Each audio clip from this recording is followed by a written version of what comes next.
कुंज बिहारी श्री दुर्लभ श्री विराजमान श्री हरदास श्री हरदास श्री हरदास। बैठ जाओ।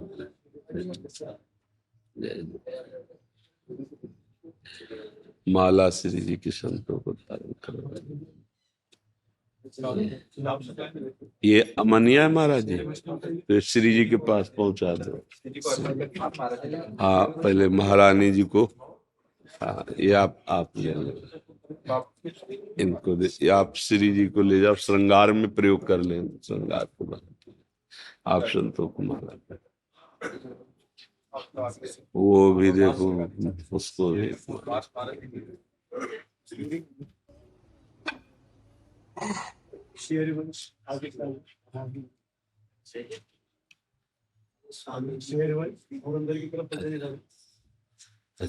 आज से 100-150 साल 300 साल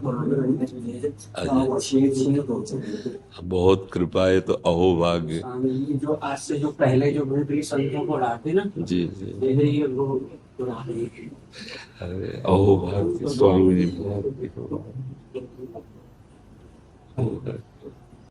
बड़ी कृपा।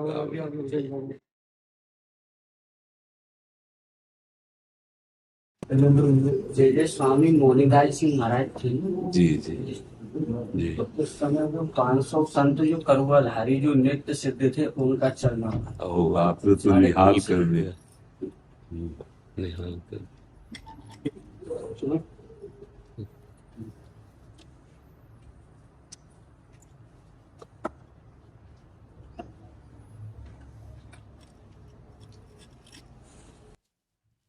संभाल के गिर ना जाए, ऐसे सीधे रखो वहां पे।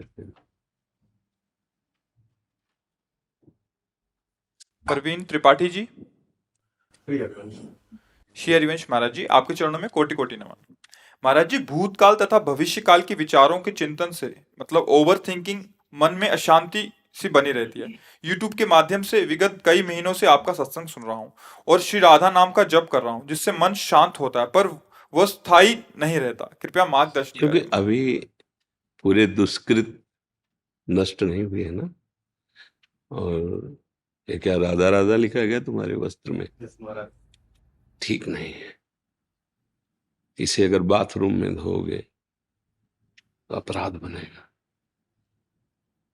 नाम लिखा है, इसको हम सिंहासन में विराजमान करते हैं, इसको हम हृदय में धारण, जैसे राधा नाम है ना, शौच स्नान के समय इसको अपने शिराने ऊपर से आसन रख के तब विराजमान आराध्य देव। कभी आप इसे धोएंगे ना, बाथरूम में धोएंगे ना, तो जहां हम लघु शंका करते हैं, जहां हमारे स्नान का जल वहां जाएगा ना। इसलिए जो लोग नहीं जानते, उस निमित्त से हम टोक कर बोले कि कोई भी नाम जिस वस्त्र में लिखा हो, या तो उसे आसन पे विराजमान कर लो, सिराने रख लो, पर उसका इस तरह जैसे प्रयोग कर रहे हो, प्रयोग निषेध नहीं है, लेकिन इसके बाद की जो प्रक्रिया वो निषेध है। आप जैसे इसे पहने हैं और मान लो वर्षा हो, ये राधा नाम का जल नीचे हो, जैसे लोग गाड़ियों में लिख देते हैं, नहीं नहीं, ये वही नाम है जिससे परम सिद्धावस्था प्राप्त होती है, सारे पातक नष्ट होते हैं। प्रभु के नाम, श्यामा जी का नाम, लाडली जी का नाम। अब हम नाम को अपने हृदय में इस भाव से जपे कि हमारा वर्तमान का श्वास व्यर्थ न जाने पावे, तो भूत और भविष्य के चिंतन पर हम शासन कर लेंगे। समझ रहे? भूत माने बीता हुआ समय, जो बीत गया है, हमसे जो गलती हुई है या हमसे जो अच्छाई हुई है, उसे छोड़ो। आगे क्या होगा उसको छोड़ो। बीच में अभी जो हमारा वर्तमान समय, ये सेकंड चल रहा है, इसे पावन कर लो, तो भूत और भविष्य दोनों मंगल में हो जाएंगे। राधा राधा, मन पीछे का चिंतन कर रहा, काटिए उसे, विवेक के द्वारा काटिए। क्या होगा? पीछे जो गलती की उसमें समय गया, अब उसके चिंतन में हमारा ये समय नष्ट करो आप। पीछे जो अच्छा हो गया भगवान की लीला से हो गया, अब हम उसका चिंतन करके अहंकार करें, वर्तमान के समय को नष्ट करें? नहीं, काट दिया। आगे क्या हो? वही होगा जैसे तुम्हारे पूर्व कर्म है। मन को डांटो, तुम्हारे पूर्व कर्म है, भगवान जो करेंगे मंगल करेंगे। राधा राधा राधा, ना हमें आगे की चिंता ना पीछे की चिंता। अब जैसे हम कोई कार्य कर रहे हैं, प्रमाद नहीं करना, भरसक प्रयास करके उस कार्य को सफल करना है। पर सफल नहीं होता, हमें चिंता नहीं करनी। कर्मण्येवाधिकारस्ते मा फलेषु कदाचन। सुख दुखे समय कृत्वा लाभा लाभो जया जय। लाभ हो या हानि, जय हो या पराजय, हम कर्तव्य से मुख नहीं मोड़ेंगे, पर फल की स्थिति में हम दुखी भी नहीं होंगे। हम हार जाते हैं, हमें फल नहीं मिलता है, तो कोई ना कोई भगवान का विधान है, हम दोबारा प्रयास करते हैं। मानव जीवन है, हम ऐसे निराश नहीं होंगे। तो हम आगे की चिंता नहीं करते, पीछे का जो हो गया है उसके लिए आम तो हम स्वरूपापिभ्यो मोक्षयिष्यामि मा शुचा, भगवान के वचन याद करो। अब कोई बात नहीं। वर्तमान में ना आचरण में गलती होनी चाहिए, ना कर्तव्य में प्रमाद होना चाहिए, ना नाम जब छूटना चाहिए, फिर आप त्रिलोकी पर विजय प्राप्त कर लेंगे। ये स्थूल सूक्ष्म कारण, भूत भविष्य वर्तमान, सब मंगल हो जाएगा। क्यों चिंता करते हो? भगवान कह रहे अनन्यस चिंतयन्तो माम, बस कह रहे योगक्षेमम वहाम्य हम, अप्राप्त की प्राप्ति करा दूंगा, प्राप्ति की रक्षा मैं करूंगा, तू चिंता क्यों करता है? जो अप्राप्त है उसे प्राप्त करा दूंगा, जो प्राप्त है उसकी रक्षा मैं करूं। अब इससे ज्यादा भरोसा कैसे? कोई बड़ा पदाधिकारी आपसे कह दे, हाथ मिलाते हैं जाओ, तो आप फूले फूले घूमेंगे नहीं? और चाहे जिंदगी में फोन कभी ना उठावे। लेकिन मेरे भगवान कह रहे हैं, जो अनंत शक्तियों के स्वामी हैं, अनन्यस चिंतयन्तो माम ये जना परिपासते तेषाम नित्याभियुक्तानाम योगक्षेमम। वही तो कह रहे हैं, तो चिंता मत कर, तुझे जो प्राप्त करना है मैं कराऊंगा, क्योंकि सब उनके हाथ में है, और जो प्राप्त है उसकी रक्षा मैं करूंगा। योगक्षेमम वहां में हम स्वयं मैं वाहन करूं, तुम बस केवल वर्तमान में चिंतन करो। शाम तक भजन होगा कि नहीं मुझे इसकी परवाह नहीं, पर अभी वाला मिनट हम खाली नहीं जाने देंगे, तो पूरा जीवन भजन में हो जाएगा। हम हर मिनट को, हर सेकंड को, वर्तमान को संभाले तो हमारा भविष्य मंगलमय होगा। और भूत जो हमें परेशान करने के लिए भूत जैसा लगेगा कर्म, वो भगवान नष्ट कर देंगे। अहम त्वाम सर्व पापेभ्यो मोक्षयिष्यामि मा शुचा। बस अर्थ आनंदित रहो वर्तमान में। हम क्या है, अविश्वास में हम घाटा उठा लेते हैं, अविश्वास में हम जलते हैं। अगर हमारा दृढ़ विश्वास हो जाए, एक भरोसो, एक बल, एक आस विश्वास, तो देखो कैसे प्रभु संभाल लें। सच्ची मानिए, हर मिनट उनका दुलार प्यार ऐसे अनंत माताओं जैसा।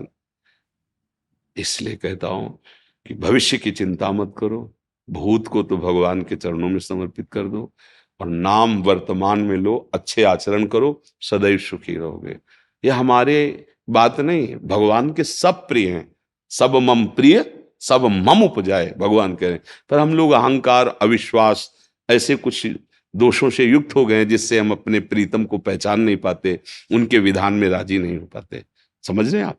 वर्तमान को संभालिए, उनके बल से वर्तमान में अच्छे आचरण हो, नाम जप हो, बस चिंता मत करो भूत और भविष्य की, वो संभाल लेंगे। हमारा कल्याण कैसे होगा इसकी चिंता न करो। भगवान कह रहे तेषाम हम समुद्धरता मृत्यु संसार सागरात, मैं उसका उद्धार। हमें तो यही समझ में आता है, एक छोटा पदवी वाला बोल दे तो हमें गुमान हो जाता है, गर्व हो जाता है। और अखिल कोटि ब्रह्मांडों के प्रभु कह रहे हो हमें गुमान नहीं हो रहा, हमें बात समझ में नहीं आ रही। अरे हमें फूले फूले घूमना चाहिए, हमारा ठेका भगवान ने ले लिया। अच्छा वो सर्वज्ञ नहीं, अगर कोई पदाधिकारी ले, मेरे प्रभु तो सर्वज्ञ है, वो सर्वत्र नहीं, मेरे प्रभु सर्वत्र है। वो सर्वशक्तिमान नहीं, एक लिमिट है उसकी शक्ति की, प्रभु तो सर्वशक्तिमान है, इसलिए मुझे तो और प्रसन्न हो जाना चाहिए। पर हमें विश्वास नहीं होता, इसलिए हमारा ये चित्त ऐसे। तो आप चिंता न करो, उसको विवेक से काटते रहो, मन को समझाते रहो, ए तेरी गलत सलाह है। और वर्तमान में नाम जप करोगे तो ये बल मिल जाएगा। नाम जपत आई सब सोई, देव सुबुद्धि कृपा करी मोई। जब नाम जप होता है ना, तो सब ज्ञान विज्ञान अंदर आने लगता है, बुद्धि में प्रकाश हो जाता है, वो मन को शासन में ले लेती है। अभी क्या है, मन बुद्धि को अधीन किए हुए, मन बुद्धि को अधीन किए हुए, इंद्रियां मन को अधीन किए, सब उल्टा हो रहा है, इसीलिए हम फंसते चले जा रहे हैं। जरा नाम जप कीजिए, अब जो वास्तविक शासन हो, बुद्धि मन को अधीन कर लेगी, मन इंद्रियों को अधीन कर लेगा, इंद्रियां निर्विषय हो जाएंगी, भगवत साक्षात्कार हो जाएगा। नाम जप करो। श्री भोलूदास जी, राधे राधे महाराज जी, आपके चरणों में कोटि कोटि प्रणाम। महाराज जी, शास्त्र आज्ञा पालन करने का निरंतर बल कैसे मिले? गुरु चरण आश्रय से, ध्यान मूलम गुरु मूर्ति, पूजा मूलम गुरु पदम, मंत्र मूलम गुरु वाक्यम, मोक्ष मूलम गुरु कृपा।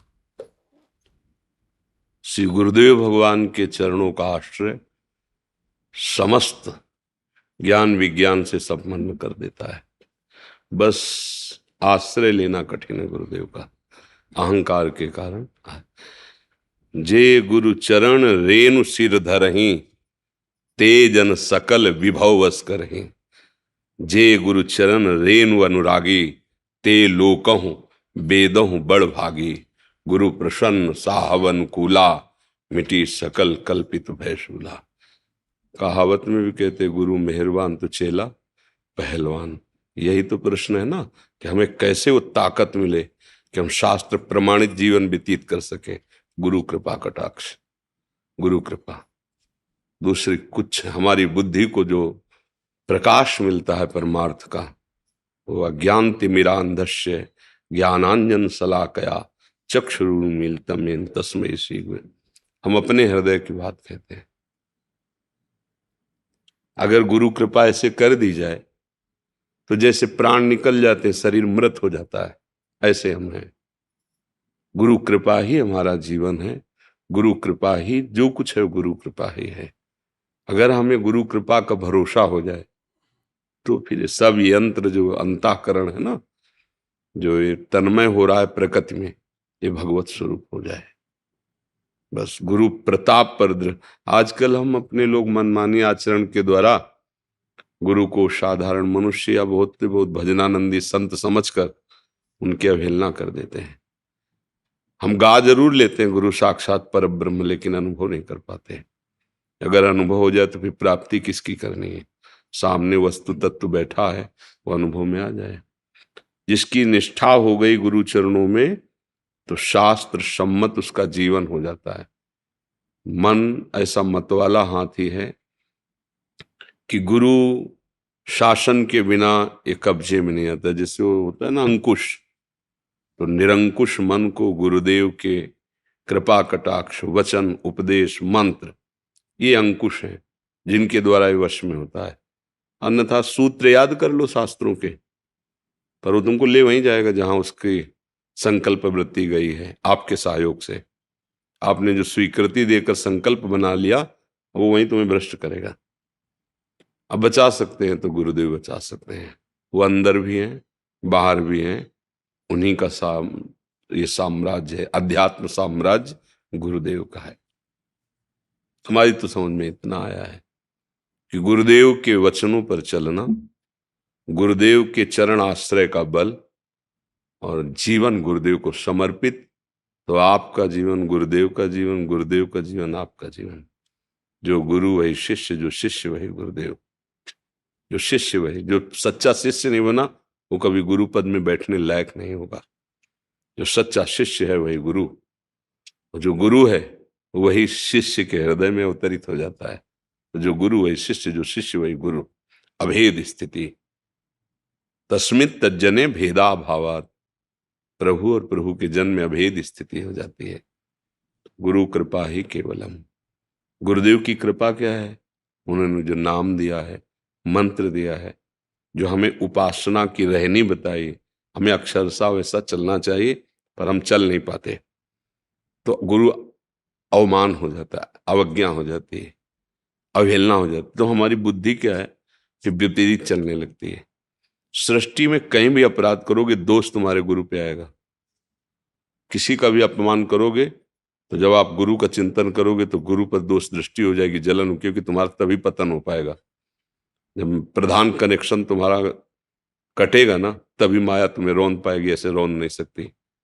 गुरु के आश्रित को माया नहीं रौंद सकती। एक बार गुरुदेव भगवान के संग प्रदक्षिणा हो रही थी, तो सहज में पूर्व चर्चा में से कहा कि कबीर दास जी के पंथ के संत थे, तो उधर हमने देखा उनके जो शिष्य थे बहुत हष्ट पुष्ट और बहुरंगी बाबा, उनको गांव के लोग कहने लगे थे, क्योंकि कई तरह के कपड़े के टुकड़े सिल करके शरीर में धारण करते थे, बड़े ही विरक्त। और उनके गुरुदेव बहुत वयोवृद्ध थे, ज्ञान वृद्ध भी और वयोवृद्ध। अब क्या अपराध हुआ था ये तो पता नहीं था अपने लोगों को, पर इतना पता था, आओ तो साहब साहब साहब ऐसे करके आते, डंडा रखा था, डंडा लेते, मतलब पूरा डंडा जोश से मार भी नहीं सकते थे, ऐसी अवस्था शरीर की थी, धम्म से मारते ऐसे, फिर पीछे हटते, साहब साहब साहब, आओ, 10 बार डंडा मारा। अब इसके बाद जब वो बाहर निकल भिक्षावृत्ति के लिए, तो गांव वाले कहे थे, बूढ़े बाबा थे, तुम धक्का, अरे उनका हमारे साहब, हमारे गुरुदेव, ऐसा। तब गुरुदेव भगवान ने कहा, जो गुरु के प्रति तन मन प्राण समर्पित है उसको माया स्पर्श भी नहीं कर सकती। जिसको गुरु का शासन मिल गया वो काल शासन से मुक्त हो गया। तो हमारी वृत्ति गुरुदेव के चरणों का आश्रय ले, तभी हम शास्त्र सम्मत जीवन, नहीं शास्त्र क्या कह रहे हैं ये आप दूसरों को उपदेश कर लोगे, इतना ज्ञान हो जाएगा, पर आप अपने मन को चेला नहीं बना पाओगे, मन को उपदेश नहीं कर पाओगे। ये पक्की बात है, बड़ा सूक्ष्म है भगवत मार्ग। तो जहां कहीं आपसे अपराध बन जाएगा तो अपने गुरु पर दोष दर्शन होने लगेगा, गुरु पर जो श्रद्धा का भाव का कनेक्शन कटने लगेगा, फिर पतन होगा। अन्यथा गुरु आश्रित शिष्य को त्रिभुवन में कोई भी परास्त नहीं कर सकता। गुरु कृपा बहुत बड़ी वस्तु है। तो शास्त्र प्रमाणित जीवन या भागवतिक जीवन गुरु कृपा से होता है। जो गुरु के वचनों पर आसक्त हो गया, वो चाहे गृहस्थ हो चाहे विरक्त हो, महात्मा बन जाता है, अर्थात हृदय की स्थिति उसकी महान हो जाती है। जो गुरु चरणों का आश्रय, गुरु वचनों का पालन करने वाला, ये सबके समझ में नहीं आएगी, क्योंकि जो देहाभिमान से चल रहा है वो क्या समझे, पर आप परमार्थ के प्रतीक हैं, इसलिए आपसे निवेदन है, मन वचन कर्म से गुरु की अधीनता, उनके वचन की अधीनता, वचन आधीन सदार हैं। जो गुरु ने आदेश कर दिया, रात दिन वही नाम, वही मंत्र, वही आचरण, बस वैसे हमारे प्रीतम हैं गुरुदेव। गुरुदेव साधन नहीं है, गुरुदेव साध्य वस्तु है। पर जिस दिन हमारा साधन ठीक हो जाएगा तो गुरुदेव में दिखाई देने लगेगा। जैसे श्री भट्ट देवाचार्य जी के समीप श्री हरिव्यास देवाचार्य जी आए शिष्य बनने के लिए, उनका तुम्हें दिखाई दे रहा है हमारे पास कुछ गोद में? उनका नहीं। तो जाओ 12 वर्ष गिरिराज जी की परिक्रमा करो और राधा नाम रटो, 12 वर्ष तक गुरु आज्ञा में परिक्रमा। फिर आए, कुछ दिखाई दे रहा है? बोले अभी। फिर जाओ 12 वर्ष, फिर जाओ, फिर जो 24 वर्ष बीती, फिर देखो कितना समर्पण। अभी दीक्षा नहीं दी, पर गुरु आज्ञा में 24 वर्ष गिरिराज जी में व्यतीत किए, परिक्रमा देते हुए नाम जप करना, भिक्षावृत्ति। जब आए तो बोले कुछ दिखाए? बोले हाँ, प्रिया प्रीतम गोद में बैठे हैं।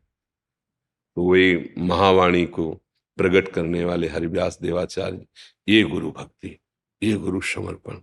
जब गुरुदेव के वचनों पर, नहीं तो कि 24 दिन के लिए आदेश कर देना कि 24 दिन आप ऐसा करो, तो अपने हट जाएंगे आज्ञा से।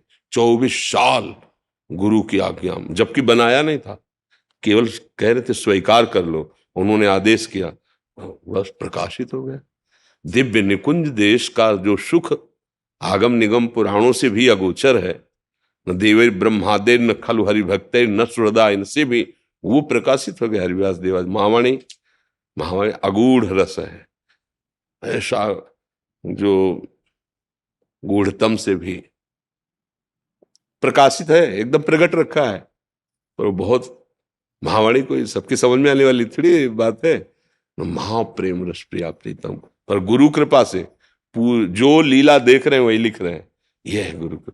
श्री अग्रदेवाचार्य जी के परम कृपा पात्र श्री नाभाजी महाराज, गुरु कृपा ही तो थी ना। जो दिव्य दिव्य महापुरुष जिनके विषय में आप चिंतन भी नहीं कर सकते, उनका चरित्र लिखा है। जिसका चिंतन किया वो महापुरुष आके पूरा चरित्र बता गए। दिव्य दृष्टि संपन्न, बाह्य दृष्टि तो दिव्य दृष्टि संपन्न।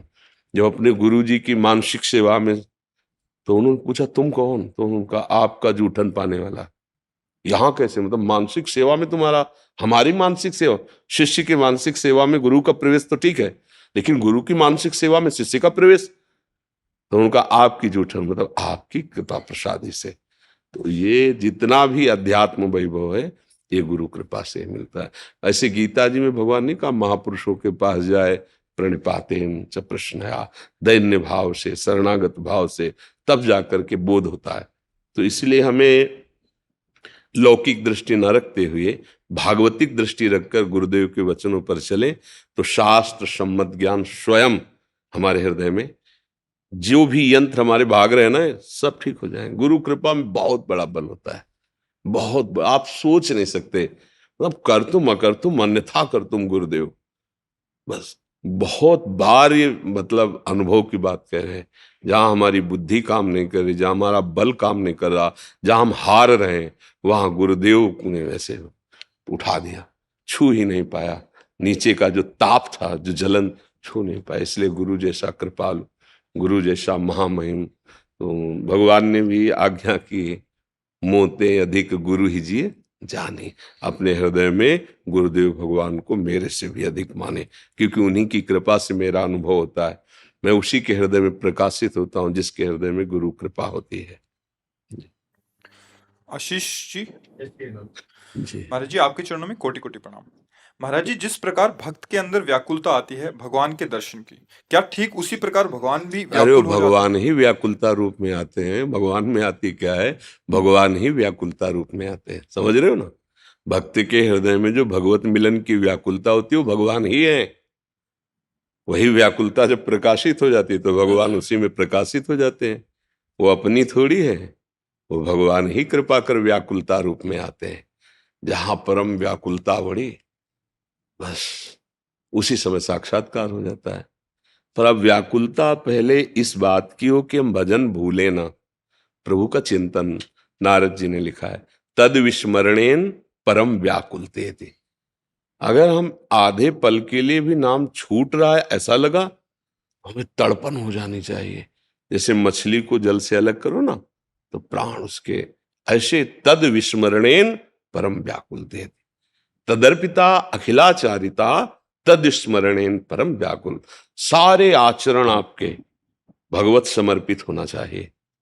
श्री कृष्ण अनुकूल लेन, प्रभु के अनुकूल, प्रतिकूल वर्जनम, प्रतिकूल का त्याग, और निरंतर नाम जप। तब जो ये व्याकुलता भगवत दर्शन की होती है, ये स्वयं भगवान ही होते हैं। ये भगवत स्वरूप है। जहां वो व्याकुलता हुई तो उसी व्याकुलता में भगवत साक्षात्कार होता है। रोम रोम पुलकित है, अश्रुधारा चल रही, अब जिया नहीं जा रहा। प्रभु अब आपके बिना कैसे जिए? न रात में चैन, न दिन में चैन। तो उसके नेत्रों में, उसके मन में, कण कण में वही प्रीतम उसको दिखाई देने लगता है।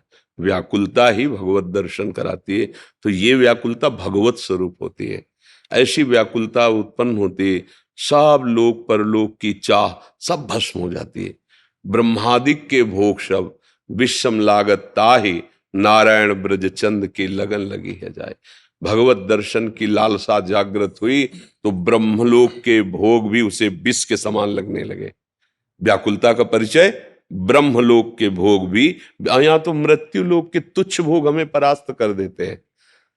खान पान भोग विषय विलासिता मृत्यु लोक की घृणित, देवलोक की तो और फिर ब्रह्मलोक। लेकिन जो हरि के लिए व्याकुल होता है वो कैसा होता है? बोले ब्रह्मलोक के जितने भी भोग हैं उसे विषवत दिखाई देते हैं। जैसे कोई बमन खाना नहीं चाहेगा, ऐसे रमा विलास राम अनुरागी तजत बमन। जिमे जन बड़ो, वो बड़ भागी महापुरुष समस्त माया के वैभव को बमन की भांति त्याग कर भगवान के लिए केवल व्याकुल। तो ये जो व्याकुलता है ये साधना का फल नहीं है, ये स्वयं साध्य है। स्वयं भगवान कृपा करके व्याकुलता विरह रूप में आते हैं। बस वो जहां विरह व्याकुलता आई तो भगवान प्रकाशित हो जाते हैं। रुरुदु सुस्वरम राजन कृष्ण दर्शन लालसा। तो उसी समय तासा महावीर भूत छौरी इसमय मान मुखाम्बुजा पीतांबर धरा सृग्वी साक्षात मनमथ मनमथा। करोड़ करोड़ कामों के भी मन को मत देने वाले मुरली मनोहर ललित त्रिभंगी श्याम सुंदर वही तासा महावीर उसी समय उन्हीं के बीच में वही प्रकट हो गए। कब? जब कृष्ण दर्शन लालसा रुरुदु सुस्वरम राजन। भगवत दर्शन की लालसा से ऐसा रोना प्रकट हुआ कि अब प्राण निकल जाएंगे यदि आप नहीं मिले। कबीरदास जी भी कहते, बिन रोए किन पाइया प्रेम प्यारा मीत। प्रेम ते प्रगट होए, ये प्रेम व्याकुलता भगवत स्वरूप है। इसी में भगवत साक्षात्कार होता है। समझ रहे? और ये होती तदर्पिता अखिलाचारिता, तद स्मरणेन परम व्याकुलते। कोई भी आचरण भगवान के विरुद्ध ना हो, भगवत समर्पित आचरण हो, और नाम जब ऐसे हो कि अगर आधे पल के लिए भी छूट जाए तो व्याकुल हो जाए, जैसे मछली जल के बिना। तो यही व्याकुलता भगवत दर्शन की व्याकुलता में बदल जाती है, और भगवत दर्शन की व्याकुलता ही भगवत स्वरूप में प्रकाशित हो जाती है। वो सब भगवान ही है। ईश्वर वीतरागी हैं, सर्वज्ञ हैं, हितोपदेशी हैं।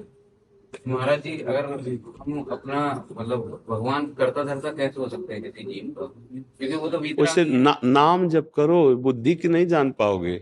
सीपी में समुद्र कभी नहीं समाता। एक समुद्र का मेढक जो है कुआं में आके दैवश गिर गया, तो कुआं के मेढक ने कहा कि आप कौन हैं, कहाँ से आए हैं? तो उनका मैं समुद्र में विहार करने वाला हूँ और यहाँ गिर गया हूँ। उनका समुद्र कितना बड़ा होगा? तो इधर से इधर उछला कुआं वाला मेंढक, इतना होगा। फिर इधर से इतना होगा। बोले जीवन भर उछलते रहो तो तुम भी इस कुआं की मेड़ के अंतर्गत उस समुद्र को नहीं जान सकते।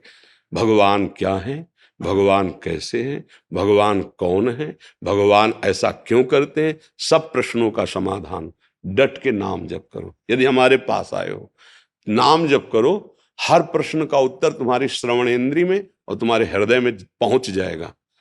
नाम जप नहीं करोगे ना, तो भाई देखो, तर्क विवाद के लिए हमारा जीवन नहीं है। हम सबसे हारे हैं, सबको प्रणाम है। हम कोई ज्ञानी महात्मा नहीं, अपने प्रभु के चरणारविंद का आश्रय लिए। लेकिन हर प्रश्न का उत्तर तभी समझ में आएगा जब आप भजन करोगे, क्योंकि लौकिक विषय तो है नहीं। अब भगवान कैसे करता धरता है ये तुम्हें थोड़ी बता सकते हैं, ये तुम्हारे हृदय में अनुभव में आएगा कि भगवान कैसे हैं, कैसा उनका सृष्टि सृजन है, कैसा उनका पालन है, कैसा उनका संहार है। वो सब कुछ करते हुए भी कुछ नहीं करते, वो सब कुछ करते हुए कुछ भी नहीं करते, और कुछ भी नहीं करते हुए सब कुछ कर रहे हैं। वो सब कुछ होते हुए भी कुछ नहीं है, कुछ नहीं होते हुए भी सब कुछ है। वो सत्य है, वो सत्य और असत दोनों से परे है।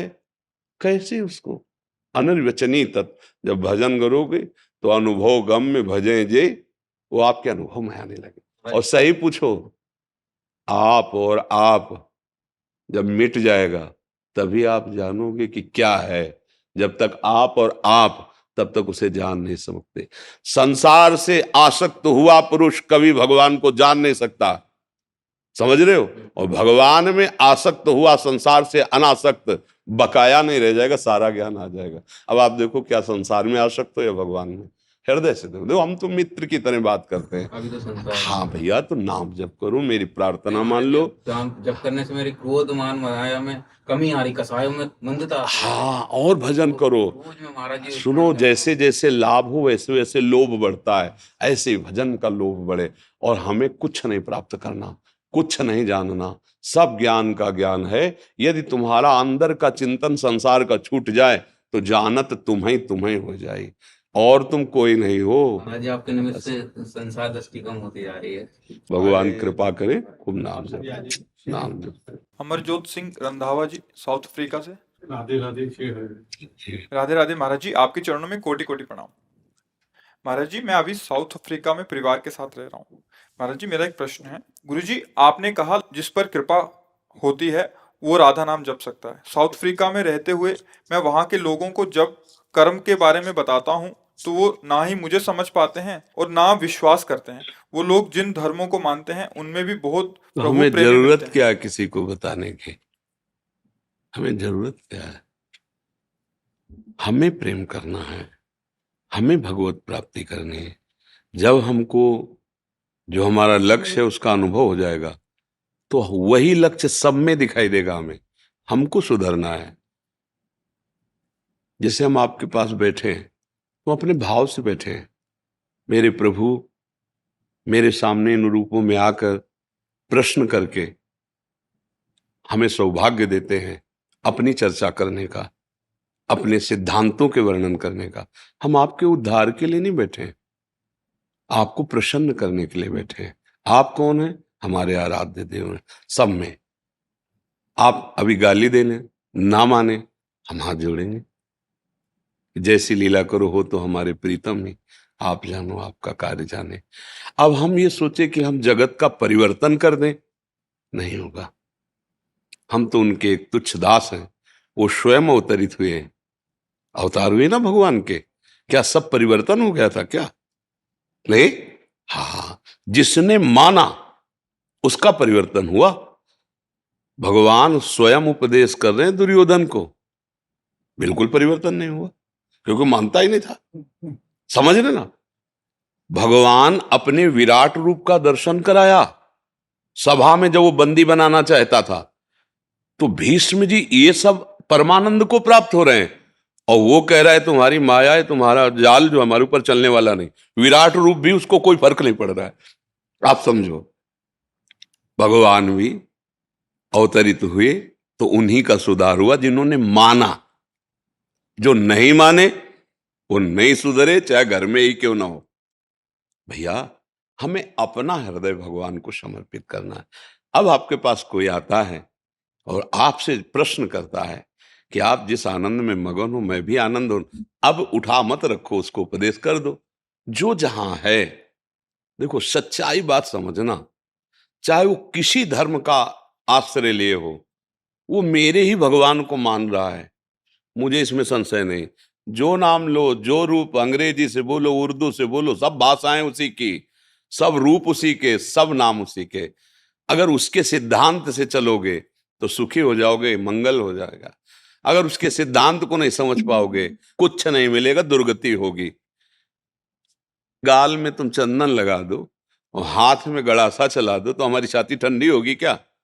तो मेरे विश्व रूप भगवान का पूरा ये अंग है, चाहे वो अंग्रेजी से बोले, उर्दू से बोले, संस्कृत से बोले, हिंदी से बोले, मलयालम, कोई भी भाषा से बोले, सब भाषाएं उसी की, सब रूप उसी के। हमको तो इतना समझ आया है, झगड़े की या अश्रद्धा की कहीं कोई गुंजाइश नहीं है। कहीं रजोगुणी लीला, कहीं तमोगुणी लीला, कहीं सतोगुणी लीला। हमको अपने मालिक को देखना है, ना कि उन लीलाओं को देखना है जो रजोगुणी, तमोगुणी, सतोगुणी। देखो, अध्यात्म समझना है तो फिर ये है, ये पार्टी बंदी, मेड़बंदी, ये अध्यात्म में नहीं है। ऐसे फैलता है अध्यात्म। पूरा विश्व मेरा घर है, पूरे विश्व के प्राणी मेरे यहाँ, सुहृदम सर्वभूतानाम। साहब में हमें तो कोई विलग नहीं दिखाई दे रहा। जैसे अपना छोटा बच्चा नाराज हो जाए, दाढ़ी पकड़ के खींच ले, गाली दे, थप्पड़ मार दे, छोटा बच्चा जो गोद में है, कैसा आपको लगेगा? बुरा थोड़ी लगेगा, हंस दोगे। ऐसे ही छोटे बच्चे के समान हो। यदि आप गाली देते हो, हमारी निंदा करते हो, हमारा अपमान करते हो, हमारे आराध्य देव की अवहेलना करते हो, छोटा बच्चा है, दया का पात्र है, दुलार का पात्र है, वो क्रोध का पात्र नहीं। हम जब सिद्धांत को नहीं समझ पाते तो वैर विरोध, वो ज्ञान ही क्या जिसमें वैर विरोध, वो भक्ति ही क्या जिसमें वैर विरोध। तो हमको दूसरों को नहीं सुधारना है, हमको अपने को सुधारना। और हम जोर जोर से बोले राधा राधा राधा, अब कान में पड़ रहा है ना, तुम मानो ना मानो, तुम्हारा मंगल होगा, तुम्हारा कल्याण होगा। आग को श्रद्धा से छुओ तो जला देगी, धोखे से छू जाए तो जला देगी, और जबरदस्ती को छुआ दे तो जला देगी। जब आग में दाहिका शक्ति अपना काम किए बिना नहीं छोड़ती, तो तारण शक्ति, सुख प्रदान करने की शक्ति, मंगल करने की शक्ति नाम में है।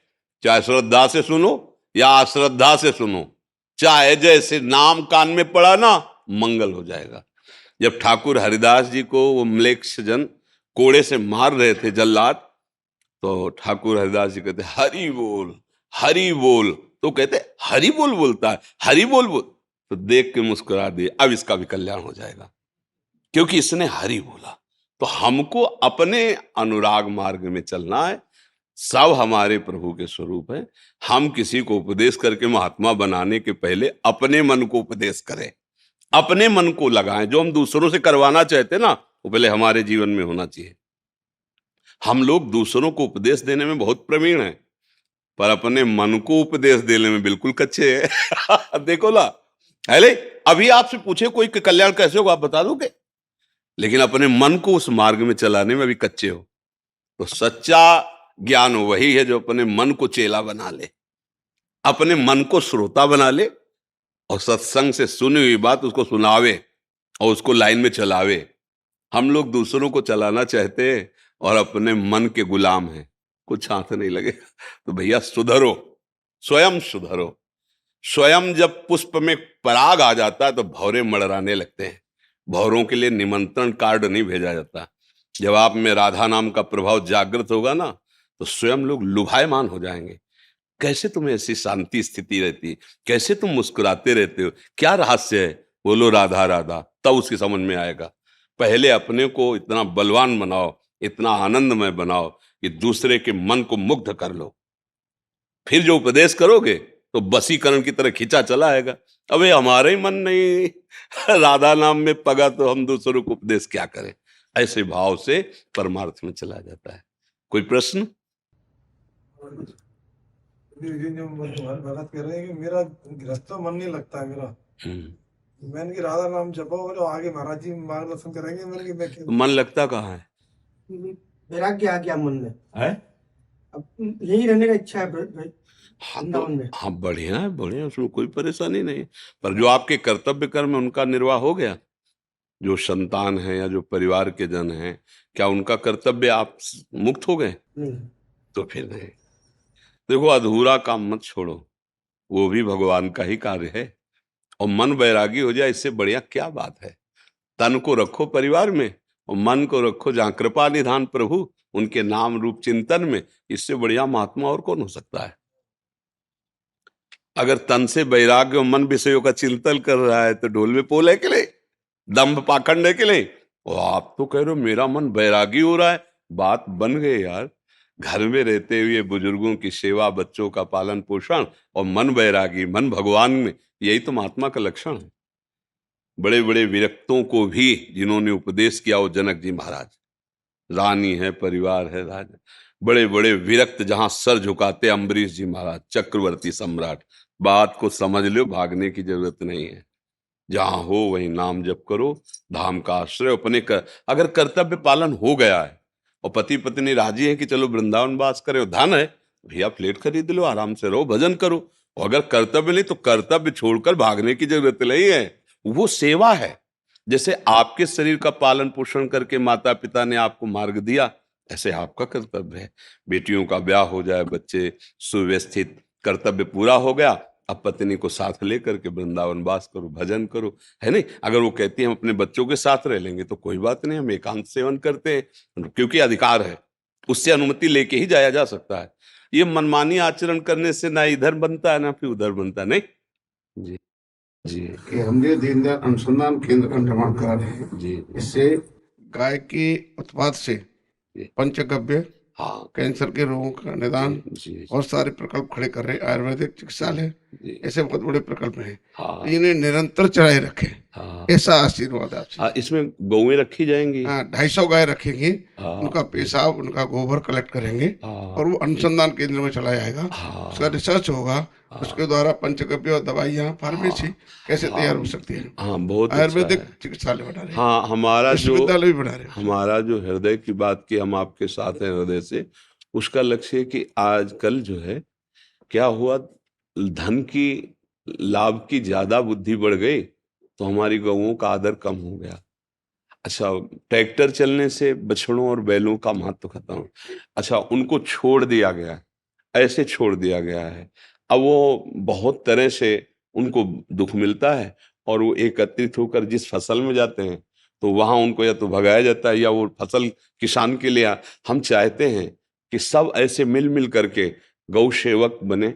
कुछ ऐसे स्थान रखें, मान लो आप 250 रख रहे हो, कोई 50 रख ले, कोई 100 रख ले, ऐसे गौ सेवा हो। तो हम जो कहते हैं ना कि गौ हमारा धर्म है, उसकी रक्षा होनी चाहिए, तो उसमें ये होना जरूरी है। अगर नहीं होगा तो कैसे होगा? दूध की प्रधानता से हमारी देसी गाय ज्यादा दूध नहीं देती है, तो अब लाभ के लोभ से गौओं की तरफ से भाव हट रहा है। जन समाज का बैल थे, बड़ा आदर था क्योंकि वो खेती जोतते थे, अब ट्रैक्टर से हो रही है, तो बछड़े और बैलों का आदर कर। तो हम ये चाहते हैं कि ऐसे विवेकवान, ऐसे धन संपन्न लोग, 4 लोग एकत्रित होकर के इन गौओं के लिए एक व्यवस्था करें। और जैसे आप ये बता रहे हैं तो इससे क्या होगा, पालने वाले को भी सहयोग मिल जाएगा और लोगों का कल्याण भी होगा। ऐसी वस्तुएं लोगों को स्वास्थ्य बढ़ाएंगी और हमारी गौएं सुरक्षित रहेंगी। अच्छी बात है, आप इसको कीजिए और इसका विस्तार कीजिए। 4 लोगों को ऐसा उपदेश कीजिए, ऐसा भाव दर्शाइए जिससे वो गौ सेवा परायण रहे। धन्यवाद। जो हमारे मन में डिजायर है, जी। मैं अंग्रेजी में एक आध शब्द बोल सकता हूँ। आप इच्छा जो हमारी है जी। वो भी ईश्वर की ही है, हम्म। क्योंकि ईश्वर ही सब जगह है। नहीं, इसमें देखना है, इसमें विभाग करना पड़ेगा, अभी आपको समझना होगा। एक है हमारी वासना जनित इच्छा और एक है उपासना जनित इच्छा। उसको ये देखना पड़ेगा कि देह भाव से वासना जनित इच्छा है या उपासना जनित है। उपासना जनित है तो आदरणीय है, और वासना जनित है तो उसको देखना होगा कि धर्म विरुद्ध है या उसमें। जैसे समझिए, दो प्रकार की बुद्धि, इतना आपको तो परिचय मिला होगा, कुमति और सुमति। जैसे रामायण में है ना, कुमति सुमति सबके उर राहें। तो कुमति जनित इच्छा और सुमति जनित इच्छा, अगर कुमति जनित इच्छा है, जैसे जो अधर्माचरण करने वाले जन, प्राय कुमति जनित इच्छा होती है, उसका धन अपहरण कर लेना, उसका व्यभिचार कर लेना, उसका ये निषेध है। और जो सुमति जनित इच्छा है, शास्त्र सम्मत है, वो आदरणीय है, उसका पालन करना है। भगवान इच्छाएं प्रकट नहीं करते। आप भजन करके देखिए, इच्छाओं का समाधान होता है। जो दुर्वासना है और उपासना है, इन दोनों के विभाग को जो जानता है वही विशेष विज्ञानवान, ज्ञानवान, विवेकवान है, और विवेकवान ही भगवदानंद को प्राप्त होता है। अगर हम हर इच्छा को भगवान की इच्छा मान लेंगे तो दंड विधान फिर हम किसको देते हैं? आप अधिकारी हैं। उसके अंदर भी तो भगवत इच्छा थी जो व्यभिचार किया, उसके अंदर भी तो भगवत इच्छा थी जो हिंसा की, लेकिन हम उसको कानून के अनुसार पकड़ते हैं, पीटते हैं और दंड देते हैं। क्यों? क्योंकि उसने सुमति का प्रयोग नहीं किया, केवल इच्छा पर आधारित होकर उसने कर्म किया, इसलिए दंड का अधिकारी हुआ। इसलिए पहले इच्छा को हम समझ ले कि इच्छा हमारी दुर्वासना युक्त है, कुमत से प्रेरित, या सुमति शास्त्र सम्मत है। शास्त्र सम्मत है तो बंधनीय है और उसके अनुसार हमें चलना है तो भगवत बल मिलेगा, और अगर शास्त्र विरुद्ध है तो दंडनीय है, हमारा आत्मबल क्षीण हो जाएगा और हम अपने आप जलेंगे, उदास रहेंगे, विषाद युक्त रहेंगे। अब आगे आप बोलिए। जो इच्छा जो सुमति की तरफ ले जाए, हाँ जो ईश्वर की तरफ ले जाए, हाँ बिल्कुल। कोई भी इच्छा हाँ उसको सुमति में बदलना, हाँ और जो ईश्वर की तरफ ले जाए उस मार्ग पे चलाना, हाँ वो भाव जब आने लगे, जी। जो प्रारब्ध की वजह से जो भी इच्छाएं आ रही हैं, और जो अगर नहीं, अब देखो फिर यहाँ क्या है कि अध्यात्म शब्द है ना, तो जैसे प्रारब्ध के वश इच्छा आना और एक विवेक से इच्छा करना, आप दो विभाग करना पड़ेगा, मनुष्य और पशु। पशु केवल प्रारब्धवश इच्छा के अधीन चलता है, और मनुष्य विवेकशील है, वो प्रारब्धवश आई हुई इच्छा को निर्णय करके हटाता है या उसको पास करता है, और जो पास करता है उसमें भगवत बल लेकर के चला जाता है। अगर हम केवल जहां शब्द बोलेंगे आप वहीं हम रुक जाएंगे। प्रारब्ध की इच्छा, जैसे पूर्व प्रसंगवशात कोई सामने शरीर आया और उसका संयोग आपका लिखा हुआ है, आपके अंदर इच्छा जागृत हो जाएगी, माना अब इस पर शासन करना या भोगना, ये आपकी वृत्ति के ऊपर रहेगा। अगर अविवेक प्रधान हो गया तो आप भोग लेंगे, और विवेक प्रधान हो गया तो जलन सहकर आप उसे भोगेंगे नहीं। बहुत सूक्ष्म है। प्रारब्ध शब्द लगाने पर ही इच्छा पर अंकुश आ जाएगा, उस पर निर्णय आ जाएगा, और भगवत शब्द लगाने पर, क्योंकि हम मनुष्य हैं, अगर हम केवल प्रारब्ध के अधीन चलते हैं तो हम भगवत प्राप्ति नहीं कर सकते, क्योंकि हमें नवीन कर्म करने का जो अधिकार है वो शास्त्र सम्मत इच्छा के अनुसार है, प्रारब्ध के अनुसार नहीं। प्रारब्ध हमारे शास्त्र सम्मत इच्छा में बाधा पहुंचाने के लिए आ सकता है या सहयोग करने के लिए आ सकता है, वो हमें परास्त नहीं कर सकता या हमें भगवत प्राप्ति नहीं करा सकता। किसी की कुंडली में भगवत प्राप्ति नहीं लिखी होती, उसको इसी मानव देह में ऐसी साधना, ऐसी तपस्या, ऐसा संयम करना होता है जो भगवत साक्षात्कार करता है। जैसे आपने प्रभु कहा जी कि मनन से ही जी ज्ञान होगा, जी।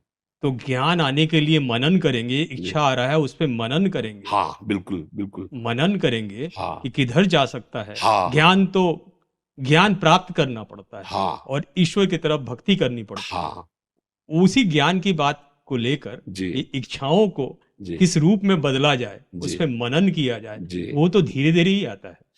हाँ आएगा धीरे धीरे, पर निर्णय तत्काल करना पड़ेगा, निर्णय तत्काल करना पड़ेगा। जैसे हमारे हृदय में बात आई, दोनों बातों को समझना होगा कि भगवत मार्ग में हमें चलना है तो हम शाम तक जिएंगे कि नहीं, कोई भरोसा नहीं ना। हम इसे बहुत लंबा नहीं खींचेंगे, भले हम 1000 वर्ष की आयु बजे जो भी हो, हमें पता नहीं। हम इसे तत्काल के लिए लागू करेंगे, क्योंकि अगर अगला मिनट हमारे जीने का भरोसा होता तो हम इसे धीरे धीरे लंबा सरका के ले जाएंगे, फिर स्थिति प्राप्त करेंगे। बहुत विवेक से समझना, हम शाम तक जिएंगे कि भरोसा नहीं है, और ये शरीर छूट करके मनुष्य शरीर ही मिलेगा, इसका भी कोई निर्णय अपने पास नहीं है। तो हमें क्या करना, अभी वो बात बनानी, अभी, जिससे अभी शरीर छूट जाए पर मुझे भगवत प्राप्ति हो। वो क्या होता है, बिगड़ी जन्म अनेक की, अब वहीं सुधरे आज। पहले स्वीकार करो, हे प्रभु मैं आपका, आज से मेरा जीवन आपके चरणों में समर्पित, एक एक श्वास में नाम जप करूंगा, धर्माचरण करूंगा। ये निश्चय हुआ है आपका, अभी हो नहीं ऐसे, निश्चय हुआ, ये निश्चय अभी हुआ, अभी शरीर छूट जाए तो आप भगवत प्राप्त हो जाएंगे। अब आपकी जितनी श्वासें बची, आप प्रयास कर रहे हो भगवत आचरण, भगवत नाम, भगवत लीला गुणानुवाद, अब जितना भी समय होगा वो आपका भगवत में माना जाएगा, भगवत प्राप्ति हो जाएगी। आज हम निश्चय करें, इसके लिए हम कल के लिए नहीं छोड़ें, क्योंकि कल हमारे हाथ में नहीं है। प्रभु अनुभव, अनुभव जब आएगा जी। तभी आएगा, अभी वो तो कृपा है उनकी। सुनो सुनो, अनुभव आपका अपने पास है, आप भूल गए उसे। पूरी गीता सुनने के बाद और कुछ नहीं मिला।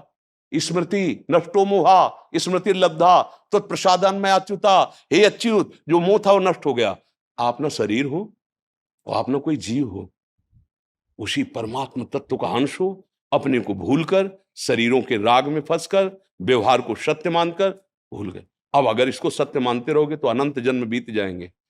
बिगड़ी जन्म अनेक की, अब वहीं सुधरे आज, बस यही स्वीकृति करनी। इसीलिए कहा गया संत समागम बड़ी बड़ी तपस्याओं से भी श्रेष्ठ है, क्योंकि ये जो वृत्ति हमारी अंदर से कि धीरे धीरे, नहीं, अभी इसी क्षण मैं प्रभु आपका हूं, आज से जितनी श्वासें मुझे पता नहीं, आपको समर्पित करता हूं। अब कितनी श्वासों में स्मरण कर पाऊंगा ये आपका बल होगा, लेकिन मैं समर्पित आज से आपका हूं। आज से आपका कल्याण शुरू हो गया, आज से मंगल शुरू हो गया। तात स्वर्ग अपवर्ग सुख धरी तुलाए कंग, तुलनताय सकल मिली जो सुख लव सत्संग। ये बात आपको स्वीकार अभी करनी है।